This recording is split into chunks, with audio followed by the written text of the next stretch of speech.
Hello students, आज हमारा determinant का लेक्चर नंबर 17 है और आज हम लोग एनसीईआरटी से डिटर्मिनेंट के एक्सरसाइज नंबर 4.2 के क्वेश्चन नंबर 1 से लेकर के 8 तक के सॉल्यूशंस को समझेंगे। तो चलिए स्टार्ट करते हैं। हमारा पहला क्वेश्चन क्या कहता है, using the property of determinant and without expanding in exercise 1 to 5 prove that.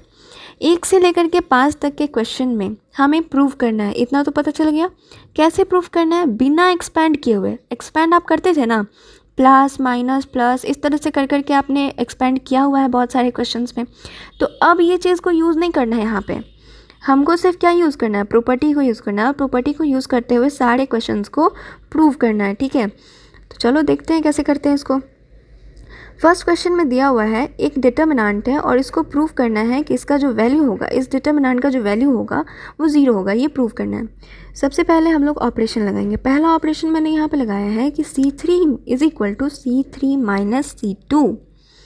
एक चीज़ हमेशा ध्यान में रखना कि जब भी आप ऑपरेशन लगाओ या फिर आप किसी रो या किसी कॉलम के क्रॉस आप ऑपरेशन लगा रहे हो तो आपको ध्यान रखना है। जैसे मैंने यहाँ पे C3 में ऑपरेशन लगाया, जैसे C3 है तो यहाँ मुझे C3 ही लिखना होगा सबसे पहले, ठीक है। उसके बाद ही मैं कुछ और लिख सकती हूँ। जैसे अगर आप रो में लगा रहे हो, मान लो आप रो 1 में लगा रहे हो कोई ऑपरेशन, तो आप यहाँ सबसे पहले रो 1 ही लिखोगे, उसके बाद ही कुछ और लिखोगे, ठीक है। इस तरह से आप कुछ और लिख सकते हो। अदरवाइज़ अगर आप मान लो कि आप रो 1 में ऑपरेशन लगा रहे हो और लिख रहे हो, मान लो कि मुझे यहाँ पे लिखना तो है R1 प्लस R2 ही, करना तो यही है, और आप इस तरह से लिख देते हो R2 प्लस R1, ठीक है। अगर आप एग्ज़ाम में इस तरह से लिखोगे तो पूरा कट कर देगा वो, क्योंकि ऐसे ही ऑपरेशन लगता ही नहीं है, ठीक है। ऐसे ही ऑपरेशन नहीं लगता है। जब भी लगेगा तो R1 का कर रहे हो तो सबसे पहले R1 ही लिखोगे, उसके बाद ही कोई और रो या कोई और कॉलम को इंक्लूड करोगे, ठीक है। आई होप कि आपको ये समझ में आया होगा। तो मैंने यहाँ पे जो ऑपरेशन लगाया है वो क्या है कि कॉलम 3 में लगाया है, यानी कि इस कॉलम में लगाया है, इस कॉलम में लगाया है। कैसे, C3 में से C2 को माइनस कर दिया है, इस वाले कॉलम में से मैंने इसको माइनस किया है। क्या बनेगा, x प्लस ए था, x प्लस ए था, इसमें से मैंने माइनस कर दिया किसको, a को। क्या बन गया, ये x बन गया। ये दोनों कटा ना, एक प्लस में है एक माइनस में, तो कट गया, तो ये बना x। उसी तरह से सारे नंबर्स को आप जब सब्ट्रैक्ट करोगे तो यहाँ पे बनेगा x, यहाँ y, यहाँ z। आप यहाँ पे देख सकते हो कि यहाँ पे जो रोज़ हैं, ये जो कॉलम है, ये दोनों इक्वल हैं। कॉलम 1 और कॉलम 3 जो है वो इक्वल है, ठीक है। जब ये दोनों कॉलम इक्वल हो गए, इसका मतलब क्या हो गया कि इस डिटर्मिनेंट का वैल्यू 0 हो गया। कैसे, एक प्रॉपर्टी था ना कि इफ़ एनी 2 रोज और column are identical, same, equal, then the value of determinant is equal to 0। मतलब कि जब भी किसी डिटर्मिनेंट का कोई 2 रो या कोई 2 कॉलम के नंबर्स इक्वल हो एक दूसरे के साथ, तो उस डिटर्मिनेंट का वैल्यू क्या होगा, 0 होगा, ठीक है। तो यहाँ पे हमारा जो कॉलम 1 था और कॉलम 3 जो था वो सेम था, इक्वल था। देखो यहाँ x है तो यहाँ भी x है, यहाँ y है तो यहाँ भी y है, यहाँ z है तो यहाँ भी z है, दोनों इक्वल है। इसका मतलब क्या हो गया कि इस डिटर्मिनेंट का वैल्यू भी क्या हो गया, 0 हो गया। तो इस तरह से हमारा जो क्वेश्चन नंबर 1 है वो प्रूव हो चुका है। अब क्वेश्चन नंबर 2 पे चलते हैं। क्वेश्चन नंबर 2 क्या कहता है, यहाँ पे भी एक हमें डिटर्मिनेंट दिया हुआ है और इसमें प्रूव करना है कि इसका वैल्यू भी क्या हो, 0 हो, ये प्रूव करना है। तो अगेन हम वही ऑपरेशन को लगाएंगे। यहाँ मैंने C1 लगाया है, तो C1 में मैंने जब ऑपरेशन लगाया तो देखो यहाँ पे भी मैंने C1 ही यूज़ किया है, ठीक है। क्या किया है, C1 में जो ऑपरेशन लगाया है तो मैंने यहाँ C1 में लिखूँगी ना। जब मैं C1 में ऑपरेशन लगाई हूँ तो लिखूँगी कहाँ पे, C1 में ही लिखूँगी, इन सारे नंबर्स को ऐड करके C1 plus C2 plus C3, C1 plus C2 plus C3। ये कॉलम 1 है, ये कॉलम 2 है, ये कॉलम 3 है। अब इन सारे नंबर्स को जोड़ो और लिखो कहाँ पे, कॉलम 1 में। इन सारे नंबर्स को जोड़ो, फिर कॉलम 1 में लिखो, इन सारे नंबर्स को जोड़ो और फिर कॉलम 1 में लिखो, ठीक है। इस तरह से इसमें लिखना है। देखो ये हो गया a minus B plus b minus C plus b minus C plus c minus a, ठीक है। इस तरह से यहाँ पे मैंने लिखा है। फिर b minus C plus C minus ए प्लस ए माइनस बी, यहाँ पे मैंने लिखा है। फिर सी माइनस ए प्लस ए minus B plus C minus C B minus सी, तो यहाँ पे मैंने लिखा है। अब देखो कि ये जो नंबर्स हैं वो सारे दो दो बार आए हुए हैं। ए जो है वो 2 बार आया है, बी 2 बार आया है, सी 2 बार आया है, और दोनों जो साइन होंगे, दोनों के जो साइन है वो अपोजिट साइन है। एक प्लस ए है तो दूसरा माइनस ए है, तो इन दोनों को कट कर दो। जैसे यहाँ पे प्लस ए है, यहाँ माइनस ए है, दोनों कट गया। यहाँ पे माइनस बी है, यहाँ बी है, दोनों कट गया। यहाँ माइनस सी है और यहाँ सी है, दोनों कट गया। तो बचा क्या? 0। उसी तरह से इन सब में 0 ही आने वाला है, ठीक है। तो ये हो गया 0 0 0। और आपको प्रॉपर्टी पता होगा कि अगर किसी डिटर्मिनेंट में कोई एक रो या कोई एक कॉलम के सारे नंबर्स 0 होते हैं तो उस डिटर्मिनेंट का भी वैल्यू क्या होगा? 0 ही होगा, ठीक है। तो यहाँ पे हमारा ये वाला क्वेश्चन भी प्रूव हो गया, ठीक है। अब क्वेश्चन नंबर 3 पे चलते हैं। क्वेश्चन नंबर 3 में दिया है कि ये एक डिटर्मिनेंट है, अब इसका वैल्यू भी 0 होगा, ये प्रूव करके बताना है, ठीक है। ये प्रूव करके हमको बताना है। इसमें आप क्या करो, इस कॉलम में, इस कॉलम को थर्ड कॉलम में फिर से ऑपरेशन लगाओ। कैसे? C3 माइनस C1 कर दो। C3 में से आप C1 को माइनस कर दो तो क्या बनेगा? C3 में क्या क्या नंबर्स थे? 65 है, 65 है, 75 है, 86 है। अब इन सब नंबर में से 2, 3 और 5 को माइनस करो। 65 माइनस 2 कितना होगा? 63 होगा।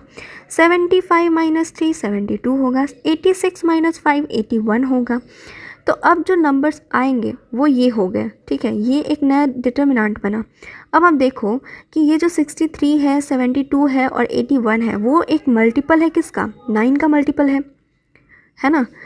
9 7 जा, देखो मैंने 9 का मल्टीपल है ये, तो 9 को मैंने यहाँ पे कॉमन निकाल लिया है बाहर, कॉमन यहाँ पे बाहर निकाल लिया है।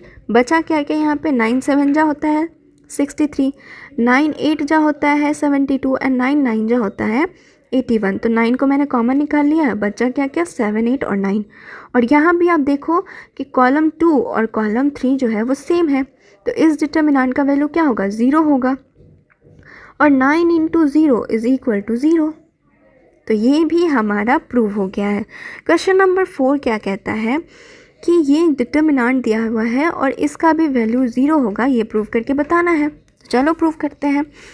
इसमें अभी हम ऑपरेशन क्या लगाते हैं कि कॉलम 3 और कॉलम 2, कॉलम 3 और कॉलम 2 इन दोनों को जोड़ देते हैं और कॉलम 3 में लिख रहे हैं, क्योंकि कॉलम 3 में ही जब हम ऑपरेशन लगा रहे हैं तो लिखेंगे कहाँ पे? कॉलम 3 में ही लिखेंगे, ठीक है। तो इन सब को हम लोग ऐड कर देते हैं। ऐड करने पे क्या आता है? AB plus BC plus AC। फिर यहाँ पे भी आएगा AB plus BC plus AC। फिर यहाँ पे आएगा AB plus BC plus AC। तो आप देखो कि यहाँ पे भी सेम नंबर्स आ रहे हैं। जितने भी इस कॉलम के जो नंबर्स होंगे वो सारे के सारे सेम हैं। तो सेम नंबर अगर आ रहा है तो हम कॉमन निकाल लेते हैं बाहर। तो जब मैं यहाँ से AB plus BC plus CA को बाहर निकालती हूँ तो यहाँ क्या बचेगा? 1 1 1 बचेगा। फिर से आप देखो कि कॉलम 1 और कॉलम 3 जो है उनके वो इक्वल हो गया, सब में 1 1 1 है और इसमें भी 1 1 1 है, तो ये दोनों भी इक्वल हो गया। तो इस डिटर्मिनेंट का वैल्यू भी क्या होगा? 0 होगा। And 0 into something is 0, 0 into something is equal to 0। तो ये भी हमारा 4th क्वेश्चन प्रूव हो चुका है। क्वेश्चन नंबर 5 में क्या प्रूव करना है कि ये एक डिटर्मिनेंट है और इसको प्रूव करना है कि ये 2 इंटू दिस डिटर्मिनेंट हो जाएगा। चलो इसको प्रूव करते हैं। सबसे पहले हम LHS को लेते हैं। LHS हमारा ये है, ठीक है, ये वाला LHS है, लेफ़्ट हैंड साइड बोलते हैं। जो लेफ़्ट साइड में होगा हम उसको पहले लेते हैं। अब इसमें हम लोग ऑपरेशन को लगाते हैं। ऑपरेशन क्या मैंने लगाया है? R1 में ऑपरेशन लगाया है। कैसे? मतलब कि मैं R1 में लगा रही हूँ तो लिखूँगी कहाँ पे? R1 में ही लिखूँगी, ठीक है। और कैसे? R1 plus R2 plus R3 को जोड़ के लिखूँगी। R1 कौन सा है? ये है। R2 ये है और R3 ये है। अब इन तीनों को जोड़ूंगी और उसके बाद फिर मैं R1 में लिखूँगी। तो सबसे पहले क्या करना है? B प्लस C, यहाँ पे क्या है? B प्लस C है। उसके बाद यहाँ क्या है? C प्लस A है। उसके बाद यहाँ क्या है? A प्लस B है। अब सबको जोड़ो देखो यहाँ पे दो दो बार फिर से सब सारे नंबर्स आए हुए हैं दो दो बार। तो यहाँ पे हम लिख सकते हैं 2 इंटू ए प्लस बी प्लस सी, ठीक है। यहाँ इसको इस तरह से लिख सकते हैं। अब यहाँ पे फिर से अगर हम यहाँ इसकी बात करें, इसको जोड़ के लिखें, तो यहाँ पे क्या आएगा 2 into P plus Q plus R. फिर इसकी बात करें तो यहाँ क्या आएगा 2 into X plus Y plus Z, ये आएगा। अब यहाँ से आप क्या करो कि 2 को बाहर निकालो। क्यों? क्योंकि इस रो में आप देख सकते हो, इस रो में 2 जो है वो सारे नंबर्स के साथ मल्टीप्लाई में है, तो आप 2 को कॉमन बाहर निकाल सकते हो। तो 2 को कॉमन बाहर निकालो, ठीक है। बचा क्या क्या? A plus B plus C, P plus Q plus R and Z X plus Y plus Z, ये बच गया। अब यहाँ पे फिर से आप एक ऑपरेशन को लगाओ, ये नया डिटर्मिनेंट बन गया। अब नया डिटर्मिनेंट बन गया तो हम ऑपरेशन को लगा सकते हैं फिर से। तो ऑपरेशन लगाओ। पहला मैंने क्या ऑपरेशन लगाया है कि R1 में से R2 को माइनस किया है। ऑपरेशन मैंने R1 में लगाया है तो R1 में फिर से मैं लिखूँगी, और कैसे लिखूँगी? R1 में से R2 को माइनस करके। R1 ये है और R2 ये है। R1 क्या क्या है? A प्लस बी प्लस सी है, और R2 क्या है? C प्लस A है, ठीक है। इसको जब मैं ब्रैकेट से बाहर निकालूंगी तो क्या बनेगा? A plus B plus C minus C minus A, ठीक है। तो ये प्लस C और ये माइनस C दोनों कटेगा, ये A और ये माइनस A दोनों कटेगा, बचा क्या? B। इस तरह से ही इसको हम लोग सॉल्व करके यहाँ पे लिखेंगे, ठीक है। रो 1 में इसको लिखेंगे। उसी तरह से हम लोग यहाँ पे भी इसको लिखेंगे, ठीक है। यहाँ पे तो यहाँ से मुझे मिलेगा Q और यहाँ से मुझे मिलेगा Y। अगेन यहाँ पे एक और ऑपरेशन लगाया हुआ है R3 के साथ। R3 में से मैंने R1 को माइनस किया है, मतलब कि R3 में क्या है? R3 में है A प्लस बी, और इसको मैंने माइनस किया है किससे? A plus B plus C को मैंने माइनस किया है। तो अब देखो, जब मैं इसको ब्रैकेट से बाहर निकालूंगी तो क्या बनेगा? A plus B minus A minus B and minus C बनेगा। तो यहाँ से आप देखो कि प्लस A और माइनस A दोनों कटेगा, प्लस B और माइनस B दोनों कटेगा, बचा क्या? Minus C। तो इस तरह से यहाँ पे मैंने माइनस C को लिखा है। वैसे ही अब सारे नंबर्स के साथ उस तरह से करोगे तो क्या बचेगा? माइनस R और माइनस Z। अब यहाँ से आप क्या करो कि माइनस को कॉमन बाहर निकाल सकते हो, ठीक है। माइनस को आप बाहर निकाल सकते हो। मैंने यहाँ पे फिर से एक ऑपरेशन लगाया है इस डिटर्मिनेंट के लिए। अब ये जो डिटर्मिनेंट बना वो एक नया डिटर्मिनेंट फिर से बन गया। तो अब आप इसमें R2 के साथ एक और ऑपरेशन लगाओ। तो R2 के साथ मैं ऑपरेशन लगा रही हूँ तो लिखूँगी कहाँ? R2 में ही। कैसे? R2 प्लस R3 मैंने ऑपरेशन में लगाया है। तो R2 क्या है? C प्लस A है, और R3 क्या है? माइनस C है। तो दोनों को यहाँ से सब्ट्रैक्ट किया तो हटा दो, बचा क्या? A। तो R2 में मैं लिख दूँगी यहाँ पे A। उसी तरह से सारे नंबर्स के साथ करो तो यहाँ पे P, यहाँ पे X, इस तरह से आएगा। अब क्या करो, जो मुझे प्रूव करना था वो लगभग आ चुका है।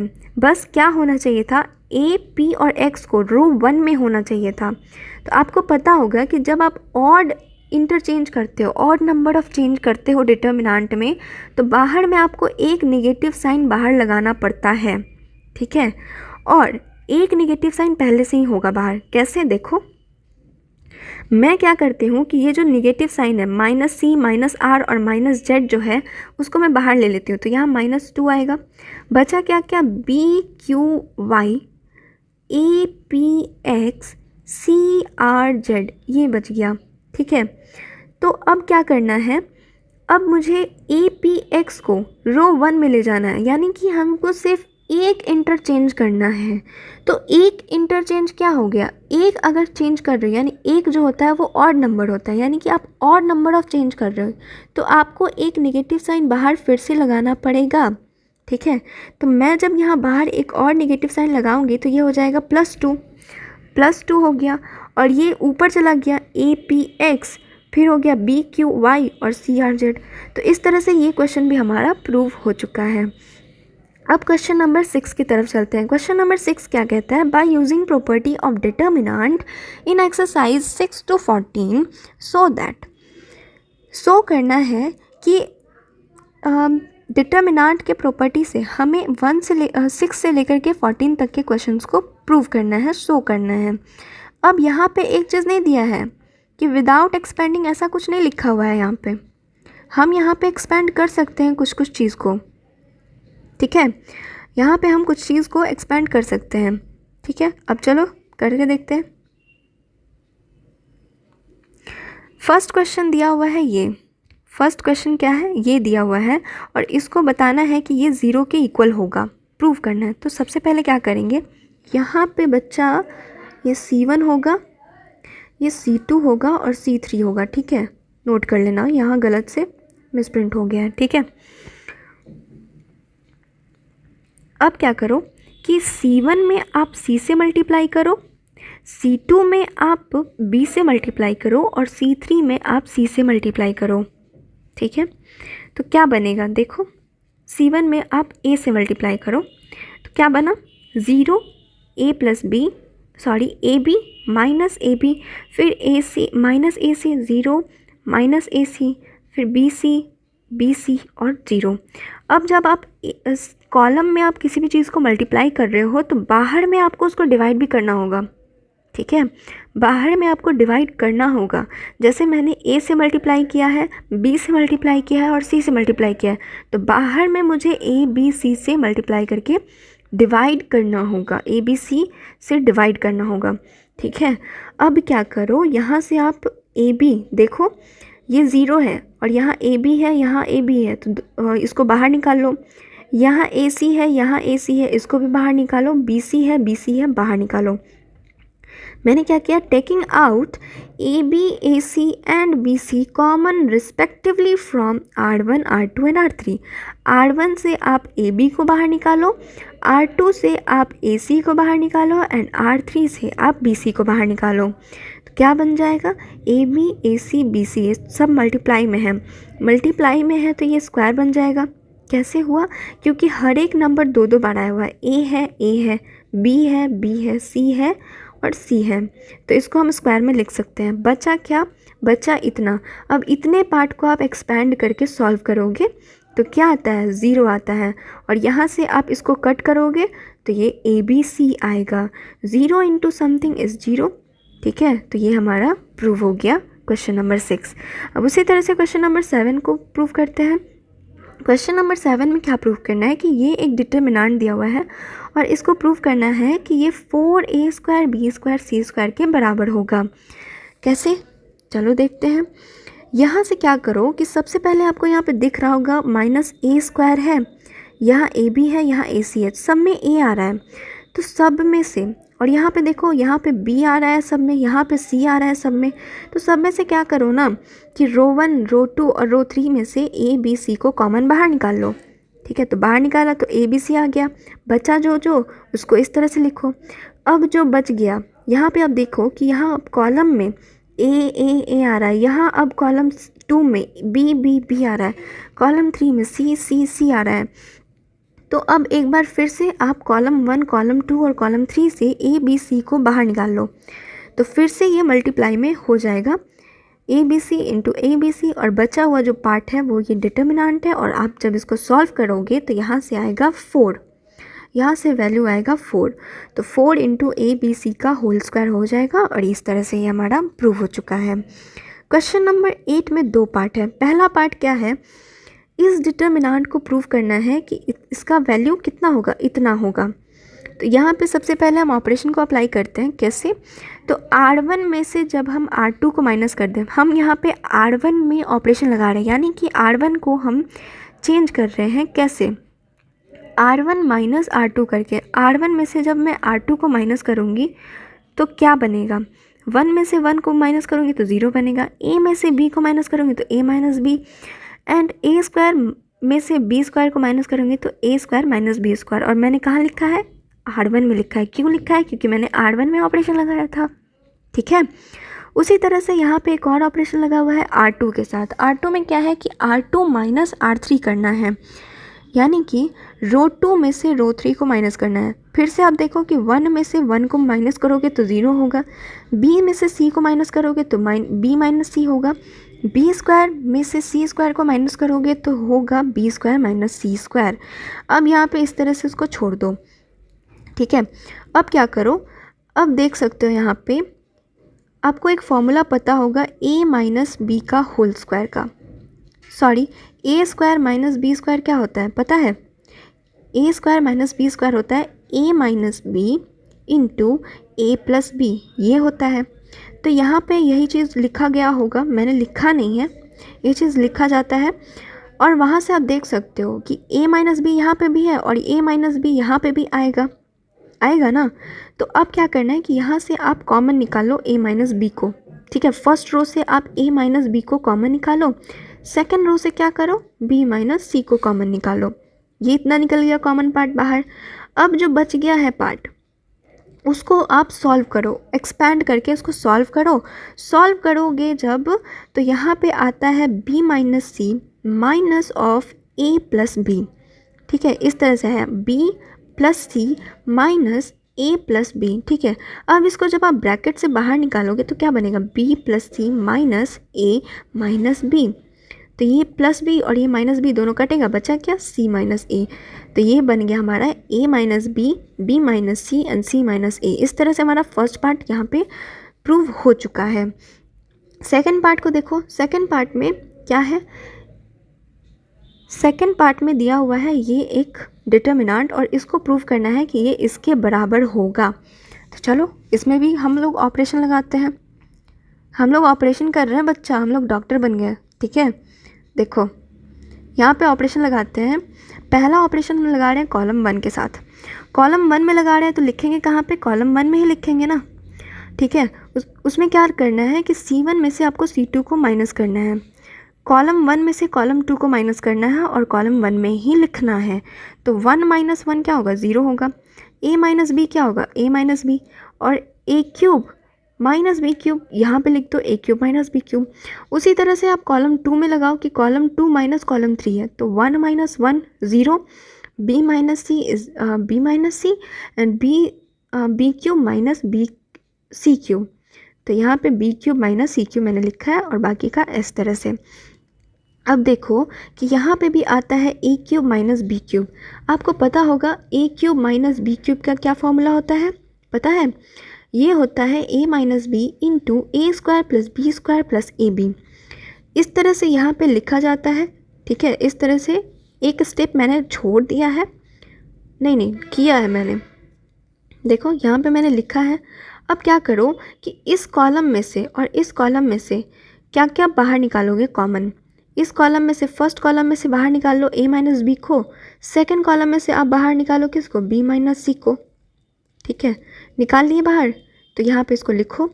बचा क्या कि यहाँ पे कॉमन निकालने के बाद 0 0 1 1 1 c एंड यहाँ बच गया a square plus B square plus A B और यहाँ बच गया b square plus C square plus B C, और ये इस तरह से। अब आप क्या करो कि आप इसको सॉल्व कर दो, ठीक है। अब आप इसको सॉल्व कर दो एक्सपैंड करके, और एक्सपैंड करके जब सॉल्व करोगे तो कुछ इस तरह से होगा, B square plus C square plus B C minus A square minus B square minus A B. आप एक्सपैंड करोगे किस रो को लेकर के, आप फर्स्ट रो कर लेकर के आप एक्सपैंड करो, इजी होगा। क्यों? क्योंकि यहाँ पे 0 ज़्यादा दिख रहा है, मैंने भी यहाँ पे वही चीज़ किया है, ठीक है। इसको आप माइनस करो तो क्या बन जाएगा, ये यहाँ से आप देखो कि प्लस बी स्क्वायर और माइनस बी स्क्वायर कट गया, बचा क्या क्या, C square plus B C, और यहाँ से बच गया minus A square minus A B, ठीक है, ठीक है।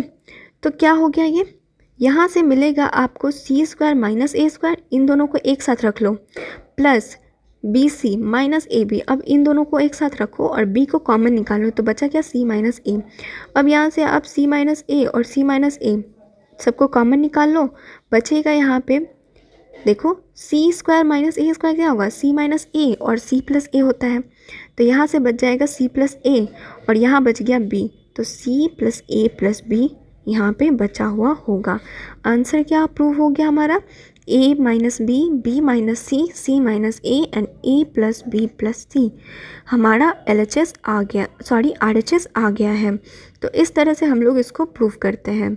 तो आई होप कि आपको आज का लेक्चर अच्छे से समझ में आ गया होगा एंड अब आपको कोई भी दिक्कत नहीं होगा इन सारे क्वेश्चंस को सॉल्व करने में। तो आज के लिए बस इतना ही, मिलते हैं अपने नेक्स्ट वीडियो में। और नेक्स्ट वीडियो में हम लोग पढ़ने वाले हैं क्वेश्चन नंबर 9 से लेकर के क्वेश्चन नंबर 16 या 17 क्वेश्चन है शायद इस एक्सरसाइज में, तो मैं वहाँ तक आपका एंड कर दूँगी पूरा, ठीक है। तब तक के लिए बाय बाय।